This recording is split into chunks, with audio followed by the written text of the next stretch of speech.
har biringizning hayotida moddiy qiyinchiliklar, kutilmagan xarajatlar yuzaga kelishi mumkinligini juda yaxshi bilaman.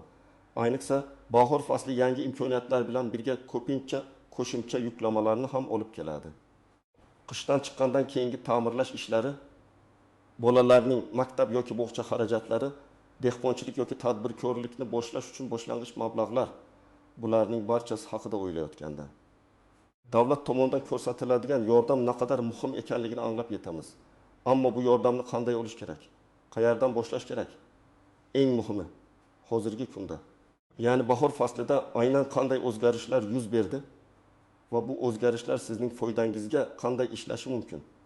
Bu savollarga bugun to'liq va batafsil javob beraman. Shu sababli, hurmatli tomoshabinlar, ushbu videoni bir daqiqa ham o'tkazib yubormang. Chunki bu ma'lumotlar sizning oilaviy byudjetingizga minglab, hatto 10 minglab so'm foyda keltirishi mumkin. Hozirning o'zidayoq kanalimga obuna bo'lish tugmasini bosing va ushbu muhim videoga like bosing. Bu sizdan ketadigan kichik bir harakat. Ammo menga katta motivatsiya beradi va bu kabi foydali ma'lumotlarni doimiy ravishda sizga yetkazib berishimga yordam beradi. Avvallari davlatdan yordam olish jarayoni ko'pchilik uchun qorong'u o'rmondek edi. Qog'ozbozlik, uzun navbatlar, tushunarsiz shakllar va ko'plab eshiklarni taqillatishga to'g'ri kelardi. Ko'pincha qaysi turdagi yordam sizga tegishli ekanligini tushunishning o'zi ham katta muammo edi.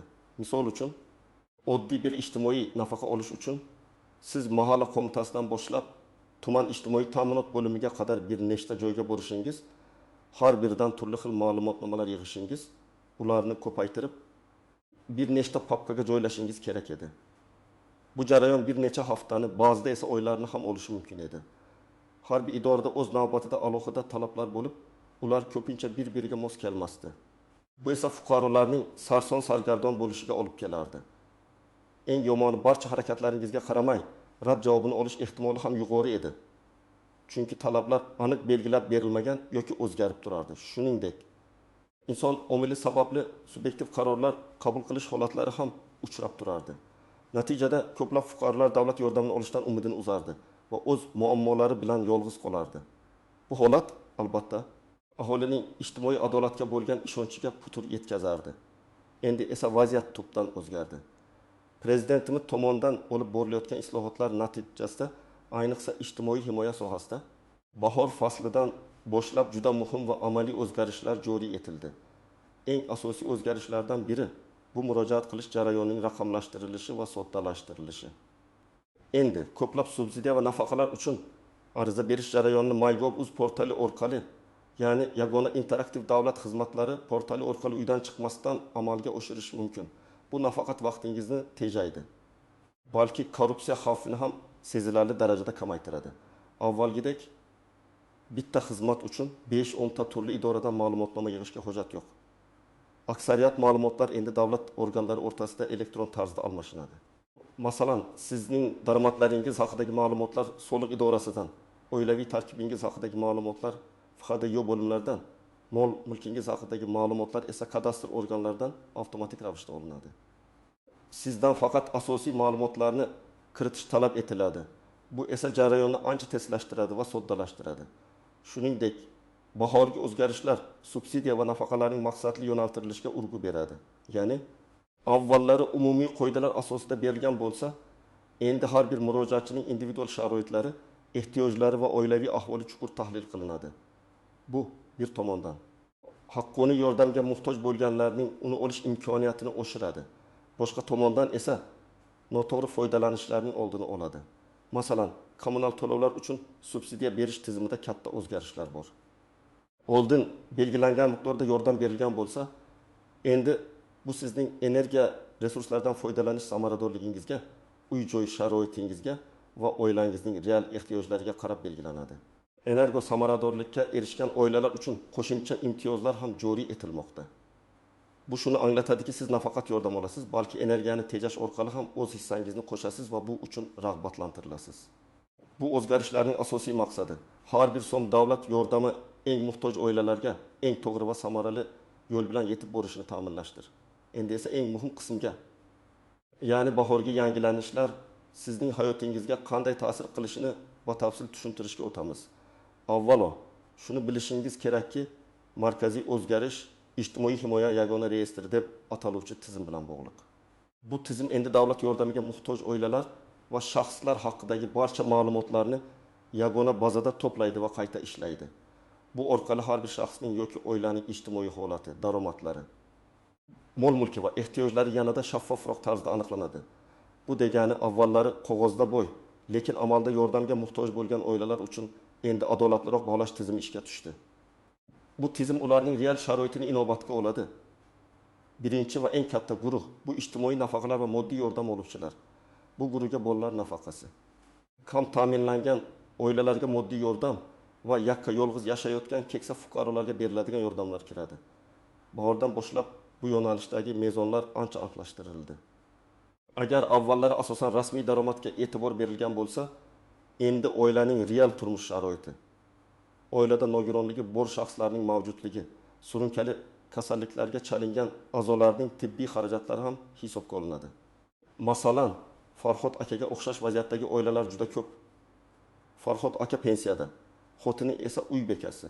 Ularning bir nafar farzandi doimiy tibbiy parvarishga muhtoj bo'lgan surunkali kasallikdan aziyat chekadi. Ilgari Farhod akaning pensiyasi belgilangan chegaradan biroz yuqori bo'lgani sababli oilasi kam ta'minlangan deb topilmasdi. Chunki tizim faqat umumiy daromad ko'rsatkichlariga tayanardi. Qo'shimcha xarajatlarni inobatga olmasdi. Ammo endilikda bahordan qushcha kirgan yangi qoidalarga ko'ra Farhod akaning farzandining tibbiy xarajatlari, dori-darmonlarga ketadigan doimiy xarajatlari hisobga olinadi. Buning uchun siz tibbiy muassasadan tegishli ma'lumotnomalar va dori-darmon cheklarini taqdim etishingiz kerak bo'ladi. Bu hujjatlar oilaning moddiy yukini aniq ko'rsatib beradi. Natijada oilaning real ehtiyojlari inobatga olinib, Farhod akaga bir martalik moddiy yordam ajratilishi mumkin. Shuningdek, agar talablar to'g'ri keladigan bo'lsa, doimiy bolalar nafaqasi ham tayinlanishi mumkin. Bu o'zgarishlar nafaqat Farhod aka kabi oilalarga moddiy yordam beradi, balki ularning ruhiy holatini ham yaxshilaydi, davlatning g'amxo'rligini his qilishlariga yordam beradi. Ikkinchi muhim yo'nalish bu kommunal xizmatlar uchun subsidiya. Bilasizki, qish oylarida gaz va elektr energiyasi uchun to'lovlar ancha oshib ketadi. Bahorda esa bu to'lovlar bir muncha pasayadi. Ammo shunga qaramay, ko'pchilik uchun bu ham jiddiy yuk hisoblanadi. Yangi qoidalar bo'yicha kommunal xizmatlar uchun subsidiya nafaqat oilaning daromadiga, balki energiya resurslaridan oqilona foydalanish darajasiga ham bog'liq bo'ladi. Bu shuni anglatadiki, siz uy joyingizda energiya samaradorligini oshirishga qaratilgan harakatlaringiz uchun rag'batlantirilasiz. Misol uchun, Gulnor opaning oilasi bor. Gulnor opa o'z uyida elektr energiyasini tejaydigan lampochkalar o'rnatgan. Eshik va derazalarni izolyatsiya qilgan, isitish tizimini modernizatsiya qilgan. Ilgari bu kabi harakatlar subsidiya miqdoriga ta'sir qilmasdi. Chunki tizim bunday tadbirlarni inobatga olmasdi. Ammo endi agar siz energiyani tejovchi uskunalar o'rnatganingizni yoki uyingizni isitish tizimini modernizatsiya qilganingizni tasdiqlovchi hujjatlarni, masalan, xarid cheklari, o'rnatish haqidagi aktlar yoki tegishli sertifikatlarni taqdim etsangiz, sizga ajratiladigan subsidiya miqdori oshirilishi mumkin.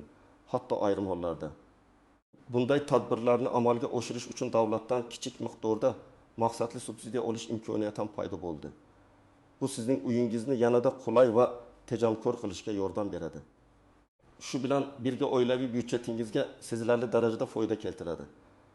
Bu dasturning asosiy maqsadi nafaqat aholiga yordam berish, balki mamlakatda energiya tejash madaniyatini rivojlantirish va barqaror resurslardan foydalanishga undashdir. Uchinchi muhim yo'nalish bu tadbirkorlikni qo'llab-quvvatlash. Ayniqsa, yoshlar va ishsiz fuqarolar orasida tadbirkorlikni rivojlantirishga katta e'tibor qaratilmoqda. Bahordan boshlab har bir oila tadbirkor dasturi doirasida beriladigan mikrokreditlar va subsidiya turlari kengaytirildi. Agar avvallari asosan qishloq xo'jaligi yo'nalishidagi loyihalarga ustunlik berilgan bo'lsa, endilikda xizmat ko'rsatish sohasidagi kichik biznes loyihalari ham faol qo'llab-quvvatlanadi. Bu o'zgarishlar urbanizatsiya jarayonlari kuchayib borayotganini va shaharlarda ham yangi ish o'rinlari yaratish zaruratini inobatga olgan holda joriy etildi. Masalan, Mirjahon ismli yigit universitetni tugatganiga 1 yil bo'ldi. Lekin hali ish topa olmagan. Uning payvandlash ishlari bilan shug'ullanadigan kichik ustaxona ochish orzusi bor edi. Ammo boshlang'ich sarmoyasi yo'q edi. Ilgari bunday loyihalarga davlat ko'magini olish qiyinroq edi. Chunki asosiy e'tibor qishloq xo'jaligiga qaratilgan edi. Endi esa Mirjahon MyGov uz orqali yoki bandlikka ko'maklashish markazi orqali o'z biznes rejasini taqdim etib, kerakli uskunalar sotib olish uchun subsidiya olishi mumkin.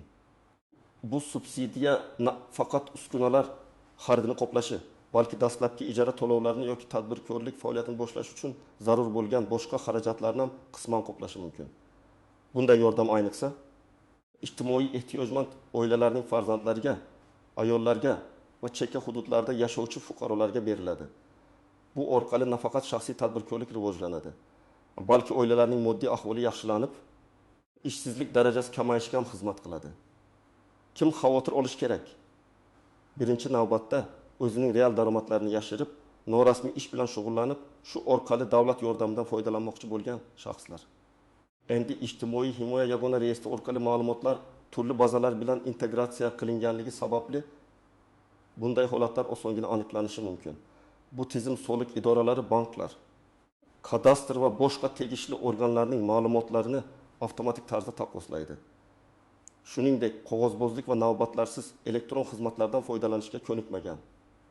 Lekin aslida yordamga muhtoj bo'lganlar ham xavotir olishlari mumkin. Chunki ular yangi tizimning imkoniyatlaridan to'liq foydalana olmasliklari mumkin. Lekin men sizga bugun bu jarayonlarni qanday soddalashtirishni o'rgataman. Shuning uchun xavotirlanishga hojat yo'q. Faqat bir oz sabr va e'tibor talab etiladi va siz tezda ushbu tizimni o'zlashtirib olasiz. Kim xavotir olmasligi kerak? Haqiqatdan ham davlat yordamiga muhtoj bo'lgan, o'zining moliyaviy holatini to'liq va shaffof ko'rsata oladigan oilalar va shaxslar. Chunki yangi tizim aynan shunday insonlarga yordam berishga qaratilgan bo'lib, ularning real ehtiyojlarini inobatga oladi. Shuningdek, elektron xizmatlardan foydalanishdan qo'rqmaydigan, o'zining huquqlarini biladigan va ulardan foydalanishga tayyor bo'lgan fuqarolar ham xavotir olmasligi kerak. Sizga bu imkoniyatlardan maksimal darajada foydalanish uchun bugun hamma kerakli ma'lumotlarni beraman. Shuningdek, qanday qilib qiyinchiliklarga duch kelmasdan jarayonni muvaffaqiyatli yakunlash mumkinligini ko'rsatib beraman. Davlat sizning haqqoniy ehtiyojlaringizni qo'ndirish uchun barcha sharoitlarni yaratmoqda. Sizdan esa faqat faollik va mas'uliyat talab etiladi. Hamma narsa shunchalik silliq oson kechadimi? Afsuski. Har qanday yangi tizimda bo'lgani kabi, bahorgi o'zgarishlarda ham o'ziga xos istisnolar, e'tibordan chetda qolishi mumkin bo'lgan tuzoqlar va ko'pchilik bilmaydigan noaniq nuanslar mavjud. Mana bu haqda ham batafsil to'xtalib o'tamiz. Toki siz barcha mumkin bo'lgan holatlarga tayyor bo'ling. Istisnolar. Garchi hukumat barcha xizmatlarni raqamlashtirishga intilayotgan bo'lsa-da, mamlakatimizning ayrim chekka hududlarida hali ham internet aloqasi yoki kompyuter savodxonligi darajasi past bo'lishi mumkin. Bunday holatlarda vaqtincha bo'lsa-da, ba'zi subsidiya turlari uchun qog'oz shaklida murojaat qilish imkoniyati saqlanib qolishi mumkin. Bu holatlar davlat xizmatlari markazlari yoki mahalliy ijtimoiy himoya bo'limlari orqali amalga oshiriladi. Ammo bu holat istisno tarzida ko'rilishi va imkon qadar tezroq raqamli xizmatlarga o'tkazilishi kutilmoqda. Shuning uchun agar siz chekka hududda yashasangiz, eng avvalo bandlikka ko'maklashish markazi yoki mahalla va oilani qo'llab-quvvatlash bo'limiga murojaat qilib, o'zingizga tegishli xizmatlar uchun ariza berish usullarini aniqlab olishingiz tavsiya etiladi. U yerda sizga jarayonni tushuntirib berishadi va kerakli yordamni ko'rsatishadi. Bu istisno faqat aholiga noqulaylik tug'dirmaslik uchun vaqtincha joriy etilgan, tez orada to'liq raqamlashtirishga o'tiladi. Tuzoqlar. Birinchi va eng keng tarqalgan tuzoq bu to'liq bo'lmagan yoki noto'g'ri ma'lumotlar taqdim etish. Elektron ariza topshirishda har bir maydonni diqqat bilan to'ldirish juda muhim. Agar siz oilaviy ahvolingiz, daromadlaringiz yoki mol-mulkingiz haqida noto'g'ri yoki chala ma'lumot bersangiz, bu arizangizning rad etilishiga olib kelishi mumkin. Ba'zida odamlar bilmasdan, ba'zan esa ataylab o'zlarining real daromadlarini kamaytirib ko'rsatishga urinishadi. Masalan, chet eldan yuboriladigan pul o'tkazmalari, norasmiy ishlardan olinadigan daromadlar yoki ijara to'lovlari kabi manbalar ko'pincha e'tibordan chetda qoladi. Ammo ijtimoiy himoya yagona reyestri orqali soliq organlari, banklar va boshqa davlat idoralaridan ma'lumotlar avtomatik tarzda olinadi. Shuning uchun har qanday yashirin daromad aniqlanishi va bu nafaqat subsidiyadan mahrum bo'lishingizga, balki kelgusida davlat yordamini olish imkoniyatini yo'qotishingizga ham sabab bo'lishi mumkin. Haqiqatni yasharishga urinish qimmatga tushishi mumkinligini unutmang. Tizim sizning ma'lumotlaringizni bir necha manbalar orqali tekshirish imkoniyatiga ega. Ikkinchi tuzoq bu muddat o'tgan yoki noto'g'ri hujjatlar. Masalan, oila a'zolarining pasport nusxalari, nikoh guvohnomasi. Tug'ilganlik haqidagi guvohnomalar kabi hujjatlarning dolzarbligini tekshirish lozim. Agar siz elektron tarzda murojaat qilsangiz ham, tizim sizdan ayrim hujjatlarning raqamli nusxalarini yuklashni so'rashi mumkin. Ularning tiniq va o'qishli ekanligiga ishonch hosil qiling. Agar hujjatning sifati yomon bo'lsa, uni tahlil qilish imkonsiz bo'ladi va bu ham rad javobiga sabab bo'lishi mumkin. Hujjatlarning har bir sahifasi aniq ko'rinishi va barcha ma'lumotlar o'qishli bo'lishi kerak. Bu kabi kichik xatolar jarayonni sezilarli darajada kechiktirishi yoki butunlay to'xtatib qo'yishi mumkinligini unutmang. Noaniq nuanslar. Birinchidan, proaktiv xizmatlar tushunchasi.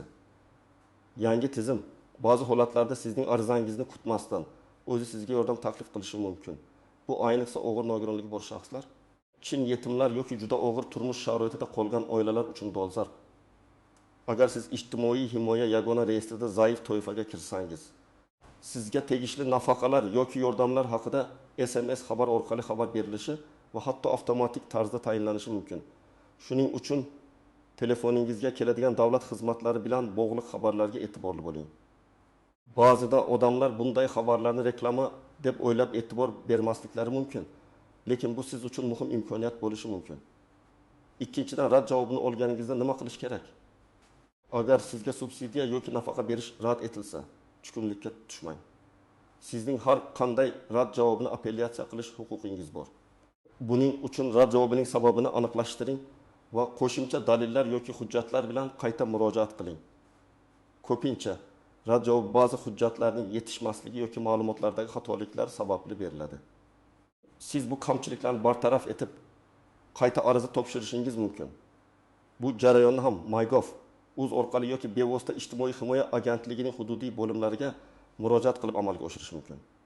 Esingizda bo'lsin, huquqingizni bilish va undan foydalanish juda muhim. Agar siz rad javobining sababini tushunmasangiz, agentlik mutaxassislari bilan bog'lanib maslahat olishingiz mumkin. Uchinchidan, mahallaning roli. Garchi ko'plab jarayonlar raqamlashtirilgan bo'lsa-da, mahalla fuqarolar yig'inining roli butunlay yo'qolgan emas. Ayniqsa oilaning real turmush sharoiti, yashash holati yoki qo'shimcha ma'lumotlarni tekshirishda mahalla vakillari ishtirok etishi mumkin.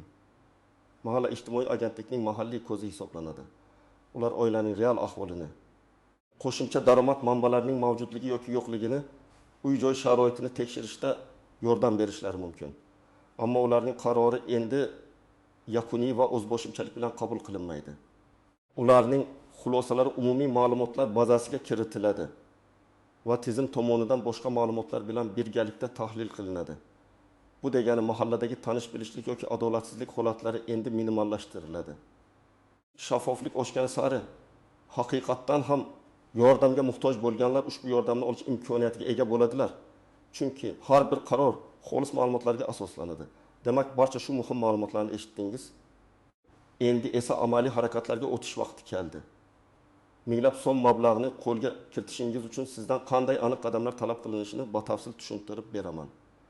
Bu qadamlar aniq, tushunarli va amalga oshirish mumkin bo'lgan harakatlardan iborat. Birinchi qadam, o'zingizning huquqingizni aniqlang va mezonlarni o'rganing.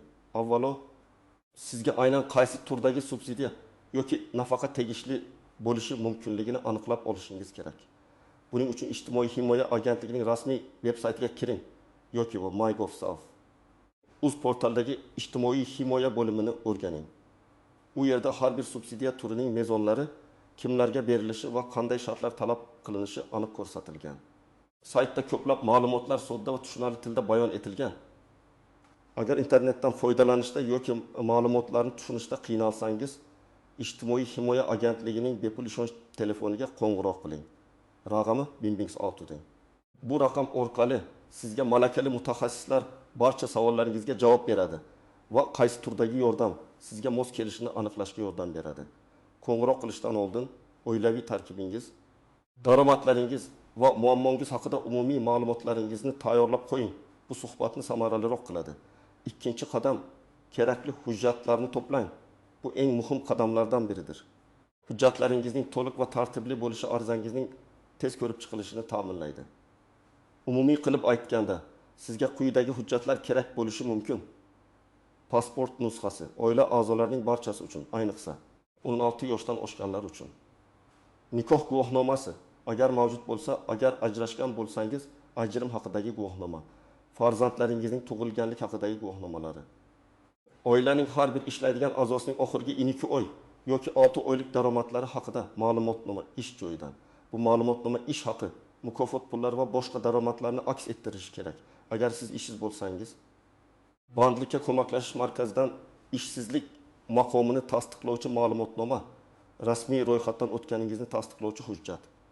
Pensiya guvohnomasi, agar siz yoki oila a'zolaringizdan kimdir pensiyada bo'lsa. Nogironlik haqida ma'lumotnoma, agar oilada nogironligi bor shaxs bo'lsa, tibbiy mehnat ekspert komissiyasi tomonidan berilgan hujjat. Surunkali kasalliklar mavjudligi haqidagi tibbiy ma'lumotnoma va dori-darmon cheklari.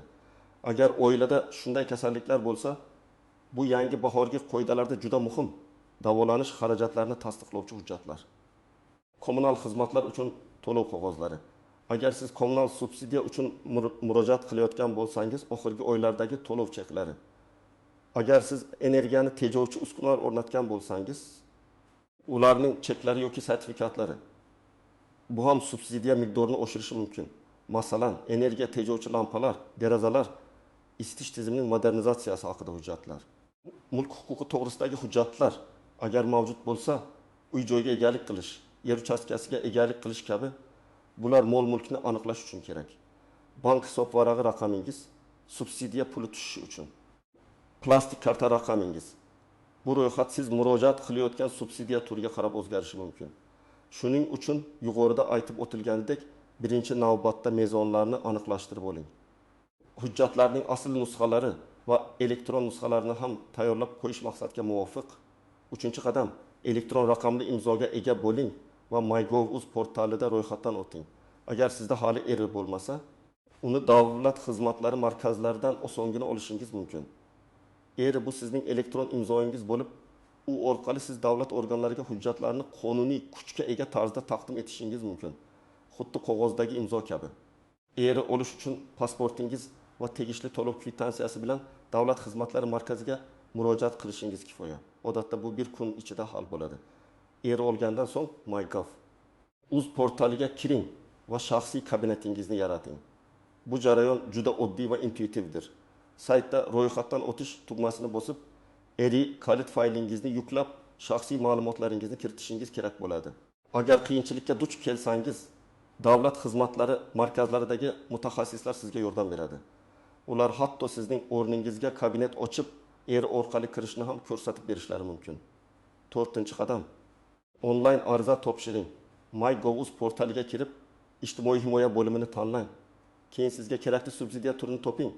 Masalan, bolalar nafaqasi yoki moddiy yordam yoki kommunal xizmatlar uchun subsidiya. Arizadagi barcha maydonlarni diqqat bilan xatosiz to'ldiring. Barcha savollarga to'liq va rost javob bering. Talab qilingan hujjatlarning skaner qilingan nusxalarini yoki fotosuratlarni yuklang. Fotosuratlar aniq va o'qishli bo'lishi kerak. Hujjatning har bir burchagi ko'rinishi va matni tiniq bo'lishi shart.